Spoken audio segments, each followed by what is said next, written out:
जय गुरु महाराज। कोटि कोटि प्रणाम गुरु जी के चरणों में। और गुरु जी, हैप्पी दीपावली। पूरी संगत को हैप्पी दीपावली।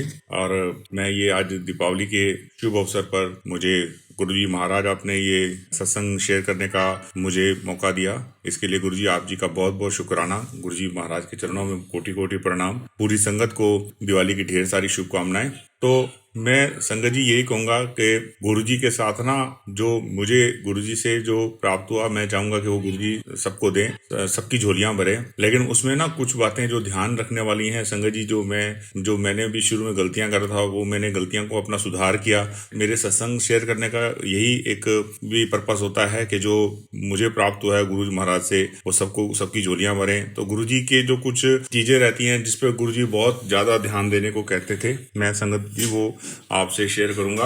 कि गुरु जी का ना सबसे पहले जो गुरु जी की जो चीज थी ना, जब संगत आती थी तो गुरु जी कहते थे मेरे साथ ना डायरेक्ट कनेक्शन बनाओ। आपने ना गुरु जी को के साथ डायरेक्ट कनेक्शन बनाना है। आपने मतलब गुरु जी का हर संगत के साथ डायरेक्ट कनेक्शन है। अगर आपने गुरु जी से कोई चीज कहनी तो गुरु जी को बहुत अच्छा लगता है जब आप डायरेक्ट बात करो। आपने किसी को नहीं कहना कि मेरे लिए ये करो, ठीक है वो कह सकते हो, लेकिन गुरु जी को जो पसंद है वो ये पसंद है कि मेरे साथ आप डायरेक्ट कनेक्शन करो। ठीक है, कोई बंदा ऐसा है जो बोल नहीं पा रहा, हॉस्पिटल में हॉस्पिटलाइज्ड है और बिल्कुल कोमा में, उसके लिए आप अरदास करते हो तो बहुत अच्छे, गुरु जी बहुत खुश होते हैं कि आपने किसी संगत की जो कि एडमिटेड है, हॉस्पिटल में एडमिटेड है, कोमा के अंदर है, और आप उसकी लाइफ के लिए गुरु जी से अरदास करते हो तो गुरु जी को बहुत अच्छा लगता है। और गुरु जी आपकी वो अरदास को बहुत जल्दी सुनते हैं। आपकी अपनी की हुई अरदास को, अपने लिए की हुई अरदास को हो सकता है वो शायद थोड़ी देर लग जाए उसको कबूल होने में, लेकिन अगर आपने सच्चे हृदय से अगर आपने किसी के लिए अरदास करी है तो गुरु महाराज आपकी अरदास को जरूर सुनते हैं और उसका उसी टाइम आपको रिजल्ट देखने को मिलते हैं। लेकिन अगर आपने अपने लिए कोई अरदास करनी है तो गुरु जी की शब्द है कि आंटी मेरे नाल डायरेक्ट कनेक्शन जोड़ा करो। किसी संगत ने भी गुरु जी को कहा कि किसी और के बारे में बोला तो गुरु जी ने कहा कि नहीं, उनको मेरे से डायरेक्ट बात करने दो। तो गुरु जी का यही रहता है। कोई हर संगत का अपना एक कनेक्शन है गुरु जी के साथ। बस गुरु जी बहुत खुश होते हैं। आप बिल्कुल सिंपल तरीके से भी गुरु जी से अपनी बात कह सकते हैं। कोई उसके लिए कोई ज्यादा आपको किसी भी रिचुअल में पढ़ने की जरूरत नहीं है। गुरु जी कहते थे कि मेरे स्वरूप नाल गल्ला करया करो, मैं जवाब देना वहां। तो गुरु जी के जवाब देने के 1000 तरीके हैं। आपको जिस भी तरीके से आप हिंदी में, इंग्लिश में, आप अपनी लोकल लैंग्वेज, गुरु जी तो अंतर्यामी है। आपकी हर भाषा, आपकी भाषा तो नहीं होगी, भाव समझ लेते हैं। तो आप जो भी अरदास करनी हो, अपने जो भी आपका काम हो, गुरु जी से आप डायरेक्ट कनेक्शन, डायरेक्ट बातचीत करो। गुरु जी के स्वरूप के आगे सामने खड़े हो जाओ। लेकिन संजय जी एक ना, मैं आपको यहाँ एक चीज बताने जा रहा हूँ जो आपको बड़ा अच्छा लगेगा और जो मैं भी नहीं करता था और मैंने करना शुरू किया। कभी भी गुरु जी से जब आप अरदास करो तो डायरेक्ट जात के साथ पहले अरदास ना शुरू कर दो,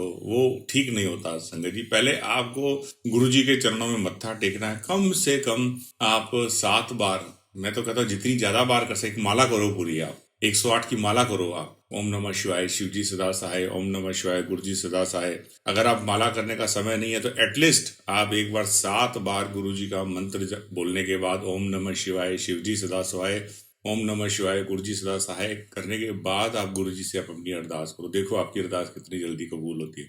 पहले आप बैठो तो सही, पहले गुरु जी से कनेक्शन तो होने दो। आप रूम में भी आते हो तो कुछ कनेक्शन ऑन होने में टाइम लगता है थोड़ा ना। आप कुछ आप रूम में भी एंटर करते हो तो लाइट ऑन करते हो, फैन ऑन करते हो, फिर बैठते हो, फिर किसी से बातचीत करते हो। कि घर में आते ही थोड़ी ना किसी से बातचीत करना शुरू कर देते हो गेट से एंटर करते ही। आप तो सेम वैसा ही है। तो पहले गुरु जी के पास जाओ, आप उनके पास अगर दीपक जलाओ पहले गुरु जी के सामने एक, ठीक है, कोई भी किसी भी तरह का। अब इसमें क्वेश्चन ना पूछो कि वहमबाजी के किसी का तेल का जलाना है, घी का जलाना है, कुछ भी कर दो, एनीथिंग जो भी आपको ठीक लगता है। मैं तो कैंडल लगा लेता हूँ, तो मैं तो ना तेल लगाता हूँ, ना का दीपक लगाता हूँ, ना घी का तेपल लगाता हूँ। मैं तो सिर्फ सिंपल कैंडल्स पड़ी होती। गुरु जी को कैंडल्स बहुत पसंद थी। मैंने टी लाइट कैंडल्स घर में खूब सारी ला के रखी हैं, उनको सामने गुरु जी के लगा देता हूँ और गुरु जी का मंत्र जाप करता हूँ। गुरु जी का जब मंत्र जाप करने के बाद गुरु जी से अपनी बात कहता हूँ तो फिर गुरु जी देखो कैसे नहीं सुनेंगे आपकी बात। तो बात को ना कहने का भी ढंग होता है। आपको भी अगर कोई काम बोलता है तो आप अगर आप तरीके से बोले तो आप कितना अच्छा लगता है कि आपको, और आपको ऑर्डर दे। अब हमें ऑर्डर देना हमें को पसंद नहीं है, लेकिन हम इस सृष्टि के मालिक को ऑर्डर देने के लिए बैठे हैं। ऐसा थोड़ा ना होता है। आपको अगर किसी से काम करना, कितने विनम्र हो जाते हैं। किसी कोई सीनियर अफसर बैठा हो, आप उसके सामने जाके एकदम हाथ जोड़ देते हो, पैर पड़ जाते हो। छोटा सा काम होता है बिजली के दफ्तर का, तो भी कहते हो कि जी हमारा काम कर दो, मीटर नहीं लग रहा, ये नहीं लग रहा, पानी का कनेक्शन नहीं लगवा दो। जब नया मकान बनाते हो उसके सामने हाथ जोड़ के खड़े हुए हो, कितनी विनम्रता पूर्वक बात करते हो। क्या है वो सरकारी अफसर है और गुरु जी क्या है, सृष्टि के मालिक। उनके सामने भी तो प्रोटोकॉल को आपको फॉलो करना पड़ेगा ना। अगर नहीं करोगे तो गुरुजी नहीं करेंगे। आप वो सरकारी अफसर अगर आप जाके बोलो चल भाई मेरा काम कर, तो कहेगा ठीक है करवा ले, नहीं करेगा।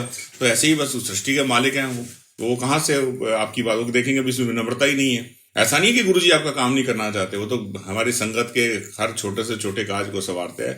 लेकिन गुरुजी को शिष्टाचार भी पसंद है। गुरुजी को जो आपके जो अंदर अहंकार है वो अगर मौजूद रहेगा तो गुरुजी आपकी नहीं सुनेंगे। सबसे पहली जो चीज जो जरूरी है विनम्रता है। आपके अंदर विनम्रता होनी चाहिए। विनम्रता होने के बाद हर चीज का एक तौर तरीका होता है। आप गुरुजी के सामने, मैं फिर दोबारा रिपीट कर देता हूँ, आप पहले एक आसन ले लो, बैठो गुरुजी के सामने, दीपक लगाओ और उसके बाद मंत्र जाप करो, फिर गुरुजी से अरदास करो। देखो आपकी गुरुजी आपकी अरदास कैसे नहीं सुनते, जरूर सुनेंगे। और मैं ये नहीं कह रहा कि आपने अरदास करनी है तो ही गुरुजी के सामने दीपक लगाना है। डेली गुरुजी को सामने दीपक लगाओ, गुरुजी का मंत्र जाप करो, तो एक कनेक्शन आपका बना रहेगा। तो जब कनेक्शन गुरुजी, और एक फिक्स टाइम रख लो कि मैं ना 7 बजे या जो मेरे को फ्री टाइम है, मैं 10 मिनट के लिए गुरुजी के सामने एक आसन लेके बैठूंगा या बैठूंगी, और उसके बाद गुरुजी दीपक लगाने के बाद मैं गुरुजी का मंत्र जाप करूंगी। तो गुरुजी को देखो कितने प्रसन्न होते हैं। हो सकता है अगर मैं ये जो चीज कह रहा हूँ अगर आप ये करोगे तो आपकी अरदास करने की भी जरूरत ना पड़ेगी, बिना गुरुजी आपकी मन के भाव वैसे ही पढ़ लेते हैं। ये तो मैं तब कह रहा हूँ, ये दूसरी चीज तो मैं तब कह रहा हूँ जब आपकी व्यस्तता, आप डेली नहीं बैठ सकते और आपकी कोई प्रॉब्लम में होगा और आपको गुरुजी से अरदास करें, तो ये तरीका है। और अगर आप रोज कर रहे हो तो फिर गुरुजी के सामने तो गुरुजी के मन के भाव आपके पढ़ ही रहे हैं, क्या अरदास करोगे आप? आपकी डेली की डेली समस्याओं को गुरु महाराज आपकी वहीं के वही हल कर देंगे। आपको स्पेशल तरीके से कुछ नहीं करने की जरूरत पड़ेगी। ये सृष्टि के मालिक हैं, ये बादशाह हैं सृष्टि के। और संगत जी जब जब आपको मौका मिला करे, क्योंकि भगवान वो गुरुजी से मांगा करो। जब आप गुरुजी के सामने आप डेली बैठे हो, डेली तो गुरुजी के सामने अरदास नहीं करोगे हर काम की, ठीक है। तो जब डेली बैठते हो तो क्या कहना है गुरुजी से कि गुरुजी महाराज मुझे सत्संग का मौका दो, मुझे सत्संग। जब सत्संग के अंदर इतनी प्रबलता रहे कि सत्संग का इन्विटेशन है तो मन में ये भाव नहीं उठने चाहिए जाएं ना जाएं, चलो आज रहने ही देते हैं, और तो दूर है पास है। ये सब संगत जी ये सब गुरु महाराज की लीला होती है। अगर आपके मनोबल स्ट्रांग है, आपके अंदर गुरु से प्यार है, आपका गुरु से कनेक्टिविटी है, तो आपके अंदर ये थॉट आएगा ही नहीं कि मैं जाऊं या ना जाऊं। आपको मैंने तो जाना ही जाना है, चाहे आंधी आए चाहे तूफान आए। अगर आपके पास कोई अच्छा सत्संग का इन्विटेशन आया हुआ है तो जरूर जाओ। संगत जी दूर पास ना देखा करो। सत्संग का जो मौका होता है वो गुरु महाराज बड़े नसीबों वालों को देते हैं, ऐसे इन्विटेशन नहीं पहुंचते होते। अगर आपके पास इन्विटेशन आ गया है तो इसका मतलब गुरुजी आपको सत्संग में चाहते हैं, नहीं तो इन्विटेशन नहीं आना था। अब गुरु महाराज आपको बुला रहे हैं तो आप जा नहीं रहे। जब आपका काम हो गया तो आप कहोगे चल आज तो चले जाते हैं, काम 2-4 हो गया, तो ऐसा थोड़ी ना होता है। तो आप गुरुजी से चाहे डेली सत्संग अपने घर में बैठ के मंत्र जाप करो, और सत्संग का जब जब मौका मिले संगत जी आप बिल्कुल मत छोड़ा करो। जो सत्संग से जो गुरुजी महाराज को जो प्रसन्नता मिलती है जब सत्संग में जाते हैं, और सत्संग में जाने के बाद संगत के साथ नहीं जुड़ना। फिर मैं वही कहूँगा कि आपने गुरु महाराज के साथ जुड़ना है। संगत क्या पहन के आई है, क्या नहीं पहन के आई है, कैसा क्या कौन कैसा दिख रहा है, कौन आया है कौन नहीं आया, ठीक है, ये हमारा। आप वहां जाके संगत सत्संग में, मैंने संगत जी ये बताऊंगा, पहले बात तो आप जाके ना आप अपनी कंफर्टेबल सीट देख लो। आप अगर आप नीचे बैठ सकते हो बहुत अच्छी बात है, नहीं बैठ सकते आप अपना कोई कुर्सी पर पीछे जाके बैठ जाओगे। कई लोगों को नीचे बैठने दिक्कत होती है। और उसके बाद संगत जी आप आंखें बंद कर लो। अगर आपने आंखें खोली रही तो फिर सत्संग नहीं हो जाएगा। फिर तो वो एक तरह से आप पार्टी में गए। आप फिर यही देख रहे हो कि कौन किसके साथ आया, कौन किसके साथ जा रहा है, कौन कितनी देर बैठा है। ये हमारा काम नहीं है। अगर आपने सत्संग का, अब जब आप इतनी दूर गए हो, आपने अपने सारे काम छोड़ के सत्संग में जाना चाहिए। जब सत्संग में गए हो तो सत्संग का पूरा लाभ लो। और सत्संग से में पूरा लाभ लेने का सबसे अच्छा तरीका है कि आप आंखें बंद कर लो। जब आप आंखें बंद कर लोगे तो सिर्फ आपके गुरु जी के ऊपर ध्यान लगाओ और वाणी सुनते रहो। बस फिर देखो आपको गुरु जी अपने साथ कैसे जोड़ते हैं, क्या लयबद्धता होती है। और फिर देखो आपके क्वेश्चंस का। और मैं आपको ये बता रहा हूँ संगत जी, आप अपने मन में जो आपको चल रहा है, जो आपको जिंदगी में सबसे ज्यादा समस्या उस समय पर आपको ट्रबल कर रही है, उस समस्या का समाधान आपको उसी सत्संग में, उसी किसी न किसी एक शब्द में आपको सुनने को मिल जाएगा। ये गुरुजी की लीला है। ये मैं वो चीजें बता रहा हूँ संगत जी, मैं किसी का एक्सपीरियंस नहीं बता रहा हूँ, ये मैं वो अपने एक्सपीरियंस बता रहा हूँ जो मेरे साथ होते आए हैं। जब आप सच्चे हृदय से जाके अपने संगत में, शुरू में तो देखो मैं मानता हूँ हमें नहीं पता होता तो हम आंखें नहीं खोल के रखनी। आंखें खोलोगे तो ध्यान बटेगा ही बटेगा, किसी का भी बटेगा, चाहे आप कितने बड़ी पुरानी संगत क्यों ना हो। आप गुरुजी के सामने चले गए तो आपने गुरुजी से जुड़ना है। गुरुजी को मत्था टेको, अगर उस टाइम अलाउ अगर आप, और कोशिश करो समय से पहले पहुंचो सत्संग के अंदर। और जाने के बाद अपनी एक जगह देख लो, वहां जाके बैठ के अपना आराम से आंखें जोड़ बंद करके अपना गुरुजी का सत्संग सुनो, वाणी सुनो जो 2 घंटे सुनाई जाती है। हृदय की मैल उससे उतरती है। और और मैं कहता हूँ कई बार आप मौका मिले तो उससे भी बड़ी बात है, अगर सत्संग में जाना तो है ही, एक पुण्य है गुरु, तभी आपको पुण्य है जो आपको सत्संग में जाने का मौका मिला है। लेकिन मैं कहूँगा वो पुण्य एक लिमिट से ऊपर बढ़े हुए हैं, आपके पास इतना ज़्यादा बोनस इकट्ठा हो गया कि आपको गुरु जी सेवा का मौका दे रहे हैं, तो फिर वो भी नहीं छोड़ना चाहिए। लेकिन सेवा जब आप कर रहे हो तो आपने संसारिक बातें नहीं करनी है, या जो संगत जो दूसरे सेवादार हैं उनसे बातें नहीं करनी है इधर उधर की, कि कोई जनरल टॉक नहीं करनी है। वहाँ पे आप जहाँ तक हो सके एक साइलेंस मेंटेन करके रखो अगर आप सेवादार हैं, क्योंकि आपको संगत जो पाठ में जुड़ी हुई है, जो गुरुजी के ध्यान में जुड़ी हुई है, आप उनके पास से निकलते हैं उनको टच ना हो जाए। आप बिल्कुल बड़े केयरफुल, सेवादार की तो रिस्पॉन्सिबिलिटी संगत से भी कहीं गुना ज़्यादा होती है, तो और सेवादार इसको निभाते भी हैं। मैं तो बड़ा खुश होता हूँ कि महाराज कितने नसीबों वाले होते हैं जिनको ये सेवा का मौका देते हैं। तो जो सेवादार, जब अगर आप सेवादार हो तो जब अगर आप कोई नया सेवादार बना है तो उसको भी ये बोलो भी बातचीत नहीं करनी है, हमने सिमरन करते हुए सेवा करनी है। खाली सेवा कर रहे हो तो वो एक फिर ड्यूटी हो गई, काम हो गया। अगर आपने सेवा से मेवा लेना है तो मैं ये कहूँगा जब आप सेवा कर रहे हो तो आपके होठों में सिमरन रहना चाहिए, या जो वाणी चल रही है उस ध्यान आपका वहाँ रहना चाहिए। हाथ आपके चाहे जल प्रसाद दे रहे हैं, आप चाय प्रसाद दे रहे हैं, वो देते रहिए, लेकिन जो वाणी वहाँ चल रही है पूरा आपका फोकस उस पर रहना चाहिए कि आप सिमरन सुनते हुए जो भजन कीर्तन जो चल रहा है उसको सुनते हुए आप सेवा कर रहे हैं। और जब आप घर में बैठे कभी तो आप जरूर, जैसे मैंने बोला कि आप गुरुजी का सिमरन करो, गुरुजी का मंत्र जाप करो। सिमरन, अगर आप गुरुजी का कोई अच्छा सत्संग किसी ओल्ड संगत का सुनते हो, किसी नए संगत का सुनते हो, कोई भी संगत सुनते हो, तो आप देखोगे जो आप प्ले करते हो उसके अंदर आपका क्वेश्चन का आंसर कई बार गुरु महाराज ने दिया होता है। और तो आप देखोगे कि ऐसे ऐसे करते हुए कि आप जैसे जिंदगी में इसके बाद मैं आपकी उस स्टेज बता रहा हूँ, अगर आप ये चीज़ें करेंगे, सत्संग सेवा सिमरन कर रहे हैं, तो आज जैसे होता है ना, बंदा जब नर्सरी में एडमिशन लेता है, फिर केजी में आ जाता है, फिर फर्स्ट में आता है, तो ऐसे ही गुरुजी से जुड़ने के बाद आपके ना लेवल शुरू हो जाते हैं जो आपको नहीं पता होता है, वो सिर्फ गुरु महाराज को पता होते हैं। लेकिन जरूर आपका लेवल बढ़ता है। कई लोग जिंदगी भर केजी में रह जाते हैं और कोई 5 साल में MA PhD कर जाते हैं। तो सब किसी की संगत जी स्पीड अलग अलग है। तो जिन्होंने आगे बढ़ना है, तो मैं संगत जी यही कहूँगा कि जब आपका लेवल बढ़ता है ना, ठीक है, मैं एक चीज़ बोलूँगा, अगर आप संसारिक कोई उपलब्धि और जो दूसरा जो आध्यात्मिक उपलब्धि होती है ना, इसके अंदर बड़ा फर्क होता है। अगर आपने संसार के अंदर कोई प्रमोशन लिया, आप चाहते हो सबको पता चल जाए, अच्छी बात है, बतानी चाहिए भी मेरी प्रमोशन हो गई। लेकिन अगर आप आध्यात्मिक मार्ग पर हो और आपको कुछ अच्छे अनुभव हो रहे हैं तो आपको ढिंढोरा नहीं पीटना चाहिए। फिर गुरुजी नाराज होते हैं, कहते हैं मैंने इसको बहुत कुछ देना था, इसके पेट में बात ही कुछ नहीं टिकती, इसने ढिंढोरा पीटना शुरू कर दिया। क्योंकि जो आध्यात्मिक अनुभव होते हैं ना संगत जी, वो निजी होते हैं, वो पर्सनल होते हैं, वो आपके और आपके गुरुजी के बीच में है। उनको आप ढिंडोरा ना पीटो, क्योंकि अगर आप उनको ढिंडोरा पीटोगे ना उसका, तो वो फिर जो एक्सपीरियंस है ना, जो आपके पास इतने सुंदर एक्सपीरियंस हो रहे थे, वो आपको होने बंद हो जाएंगे। क्योंकि कुछ चीज़ें गुरुजी, जो ये वाला मार्ग है ना, ये गुप्त मार्ग होता है। अगर आपको पाठ में बैठे, सिमरन में बैठे और आपको गुरुजी ने दर्शन दे दिए, आपने तो घंटे भर बाद फेसबुक में सारी दुनिया को बता दिया, तो अगली बार जब आप सिमरन पर बैठोगे तो आपको नहीं होंगे दर्शन। गुरुजी कहेंगे इसको तो सिर्फ फेसबुक में पोस्ट करने के लिए मेरे दर्शन चाहिए थे। अगर आपको गुरुजी ने दर्शन दिया है तो आप अपने आप को भाग्यशाली मानो, गुरुजी के मत्था टेको, गुरुजी से बातें करो और गुरुजी को रिक्वेस्ट करो, गुरुजी फिर आना मेरे को दर्शन देने। अगर आपने तो क्या किया कि आप सोच रहे हो कि फटाफट कब गुरुजी भी जाएं और मैं बस फटाफट अपना फेसबुक पे पोस्ट करूं, तो फिर गुरुजी नाराज होते हैं कि ये जो मेरा जो रिलेशनशिप है, जो भक्त का भगवान के साथ जो रिलेशनशिप होता है ना संगत जी, वो भी एक गुप्त रिलेशन होता है, उसको ढिंडोरा नहीं पीटना चाहिए।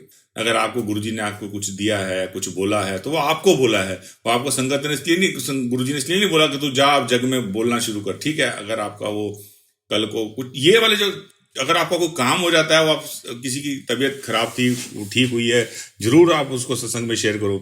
लेकिन कुछ चीज़ें ऐसी होती हैं जो गुरु महाराज आपको दर्शन दे रहे हैं, या गुरु महाराज आपको स्वप्न दर्शन दे रहे हैं, या गुरु महाराज ने आपके घर में आके कुछ मंदिर में कुछ ऐसा किया, तो वो आपके और आपके गुरु के बीच में रहेगा, तो कल को वो रिपीट होता रहेगा। लेकिन अगर आप वो जब सबको ला के बताएंगे तो वो उसके अंदर वो फिर बाधा आनी शुरू हो जाएगी, फिर वो नहीं हो पाएंगे। क्योंकि गुरुजी इस चीज़ पर बहुत फोकस करते थे कि आप जो भी पाठ करते हो, एक तो गुप्त पाठ होना चाहिए, जो साथ में बैठा हुआ बंदा है उसको भी ना पता चले कि आप मंत्र जाप कर रहे हो, वो आपके होठ नहीं हिलने चाहिए। अगर आप कार में जा रहे हो और किसी के साथ जा रहे हो तो आप गुप्त पाठ करो, और दान भी गुप्त दान करो। अगर गुप्त दान और गुप्त पाठ का कई गुना, करोड़ों गुना महत्व है।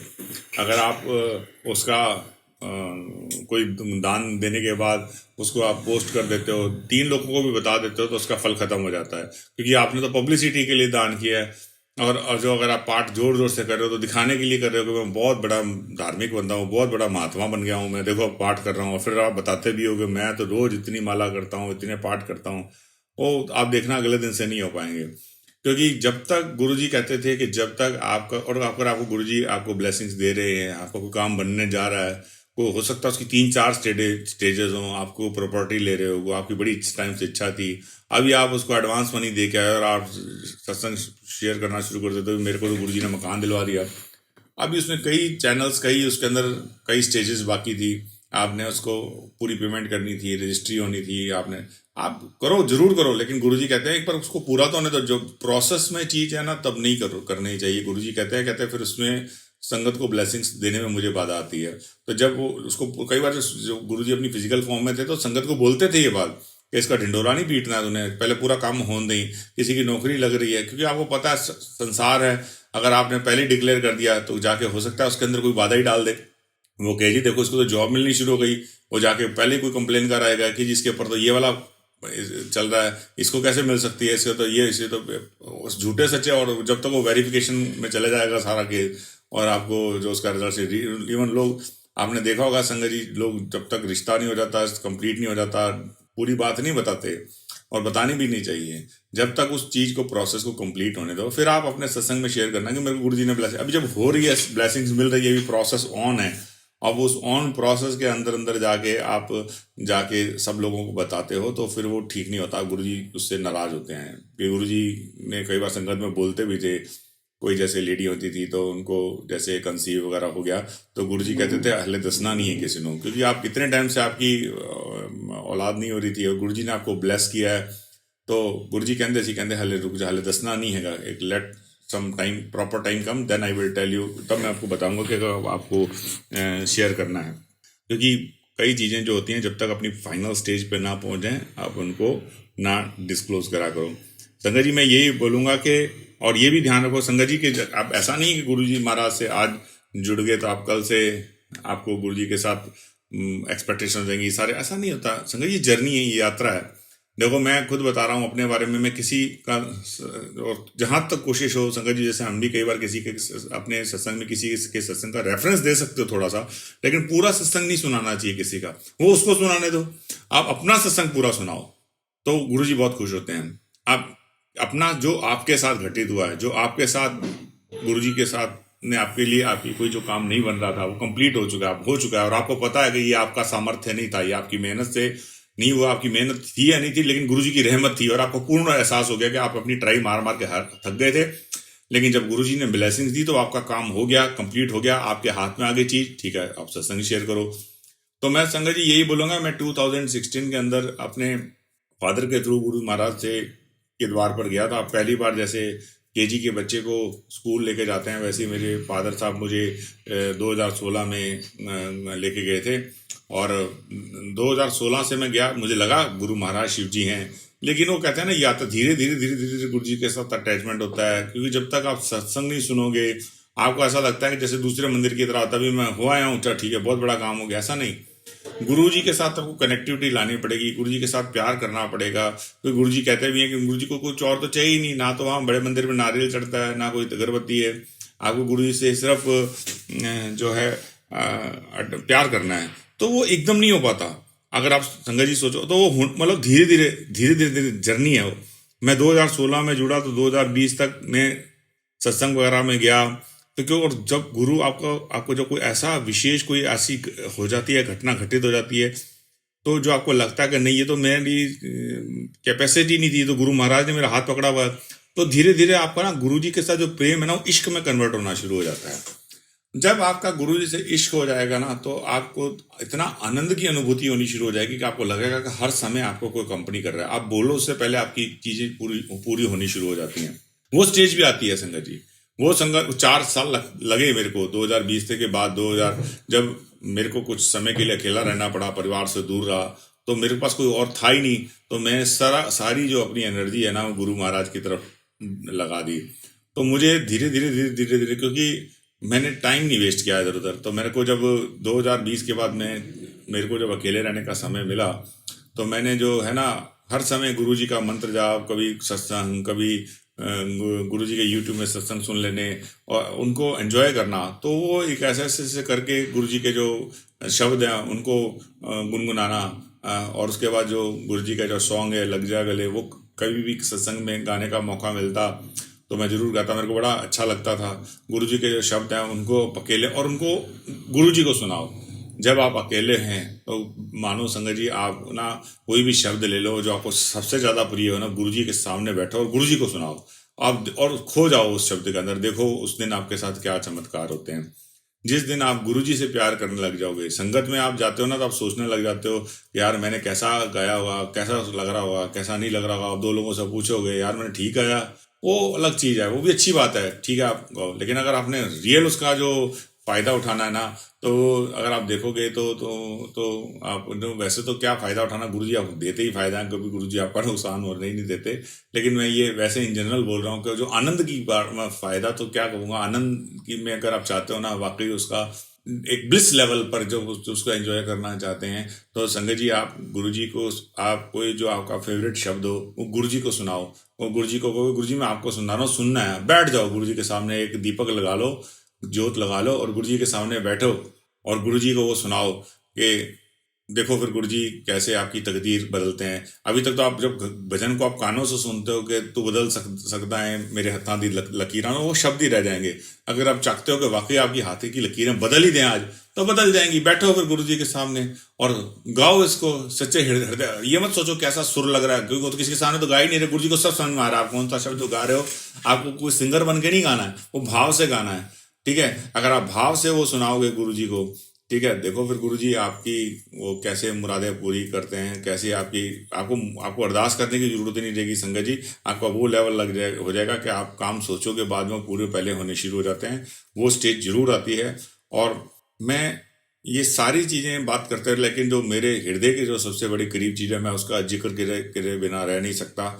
और वो ये है संगत जी, ये सारी जर्नी चल रही है, लेकिन एक दिन तो आके जर्नी को खत्म होना है। हमने इस शरीर को छोड़ना है, और जब हम शरीर छोड़ेंगे तो हमारे को आप कौन संगत जी, कोई भी ऐसा व्यक्ति नहीं है कि जिसको ये स्टेज आएगी उसको डर नहीं लगेगा, लगता है। लेकिन अगर आप चाहते हो कि वो डर ना लगे, तो आपको अभी से प्रैक्टिस करनी शुरू कर दो, क्योंकि वो दिन तो आना है। क्योंकि जन्म हो चुका, मृत्यु निश्चित है, वो समय आएगा, और वो कब आएगा हमें मालूम नहीं है, लेकिन आएगा जरूर, ये मालूम है। तो ये वो बुलावा है कि कभी भी आ सकता है। तो हमारे को तैयारी तो हर समय रखनी पड़ेगी। तो है नहीं कि मेरे को पहले ही पता चल चुका है कि मेरे को इस उम्र में जाना, तो उससे पहले मैं तैयारी शुरू कर दूंगा। नहीं, ऐसा नहीं है संगत जी। पता नहीं कौन सी सांस अंदर गई वो बाहर ना आए तो मृत्यु हो गई, बस खेल खत्म है, इतना ही तो खेल है।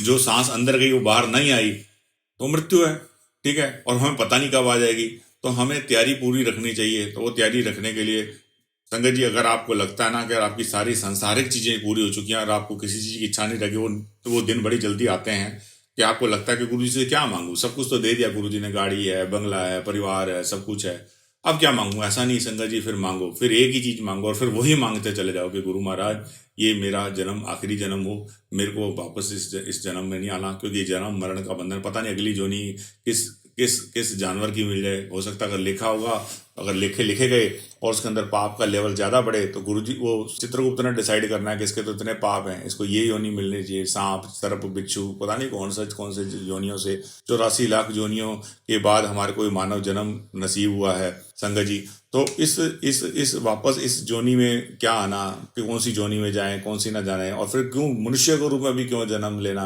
क्योंकि फिर आपको नर्सरियों में एडमिशन लेने पड़ेंगे, फिर वही। लेकिन मैं इतना तो जरूर कह सकता हूँ कि अगर आपने गुरु जी का नाम सच्चे हृदय से जपा, तो अगर दोबारा जन्म लेना भी पड़ा तो गुरु जी आपको किसी मनुष्य की जोनी देंगे, लेकिन फिर आपको वापस नाम जपवाएंगे, क्योंकि क्वालिफाई तो आपको करना पड़ेगा। क्योंकि जब तक आप इस जन्म मरण के बंधन को काटने के लेवल को अचीव नहीं करेंगे, नहीं देंगे गुरु महाराज।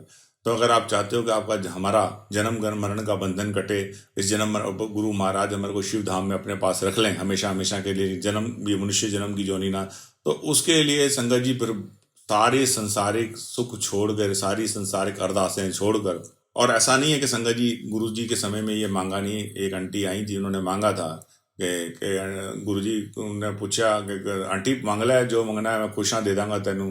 तो कहती है नहीं गुरु जी मैंने कुछ नहीं चाहिए। गुरु जी ने दोबारा पूछ लिया, आंटी मंगला है मैं दे दांगा, मना नहीं करांगा। तो उसने आंटी ने कहा कि मेरे को गुरुजी जब मेरा आखिरी समय आए तो मेरे जो प्राण हैं वो आपके चरणों में निकले। तो गुरुजी ने कह दिया, कहते आंटी मंगया हुई तो तू की मंगया चल। तो अगली बार वो जब आंटी आई तो गुरुजी ने उसको कहा कि आंटी चाय प्रसाद पी लिया? कि हाँ जी गुरुजी पी लिया। तो दोबारा फिर कहा आंटी चाय प्रसाद और पी ले। उसको 3 या 4 बार चाय प्रसाद पिलाया आंटी को। 5वीं बार बोला चल आंटी हूं टेक मेरे चरनाजे मत्था। और वहीं गुरुजी ने उनको जन्म मरण के बंधन से मुक्ति दे दी। तो गुरुजी के सामने पता नहीं कितने भाग्यवान होंगी वो आंटी, जिन्होंने देखो जो जो प्राप्त करने के लिए ऋषि मुनि हिमालय की गुफाओं में हजारों हजारों हजारों सालों से बैठे हैं कि हमारे को भगवान शिव इस जन्म मरण के बंधन से मुक्ति दे दें। तो वो इस हमारे सृष्टि के मालिक हमारे भोले शंकर वो आपको देखो कितनी आसानी से दे देते हैं। सिर्फ वो आपके भाव को देखते हैं। आप समय क्या, अगर आप उस सच्चे भाव से वो भाव लाने के लिए तो हजारों साल निकल गए ना। अगर आप वो आज वो भाव ला के गुरु जी के सामने मांगो, गुरु जी आज दे देंगे। कोई जरूरत नहीं है हिमालय पर्वत पे जाके कठिन तपस्याएं और वो करने के लिए। यहीं बैठे बैठे गुरु जी ने हमारे को कितना सिंपली पाई करके हर चीजें दी हुई हैं। आप संगत जी गुरु जी के सामने जब जब अरदास करो तो यही मांगो, गुरु महाराज आपका शुक्राना जो आपने दिया उसका शुक्राना, और गुरुजी दे सकते हो तो मुझे मोक्ष देना, मुझे वापस इस जन्म मरण के बंधन की जोनी से निकालो। मुझे बार बार बार बार नहीं आना। फिर मरेंगे, फिर जन्मेंगे, फिर मरेंगे, फिर जन्मेंगे, फिर रिलेशनशिप बनाएंगे, फिर हमसे कई पाप होंगे, फिर पुण्य होंगे, फिर लेके लेके जाएंगे। तो ये यात्रा तो अंत ही नहीं होने वाली। कब तक यही करते रह जाएंगे? ठीक है ना। तो फिर अरदासें मांगोगे, फिर कबूल करवाओगे। तो गुरु जी से एक ही अरदास करोगे, गुरु महाराज आपका बहुत बहुत लाख लाख कोटि कोटि शुक्राना कि आपने हमारे कारज सवारे, हमारे को एक अच्छे परिवार में जन्म दिया, हमारे को हमारी नौकरी दी, हमारे को एक सच्ची किरत कमाई करने के लिए हमारे को रास्ता चुनवाया।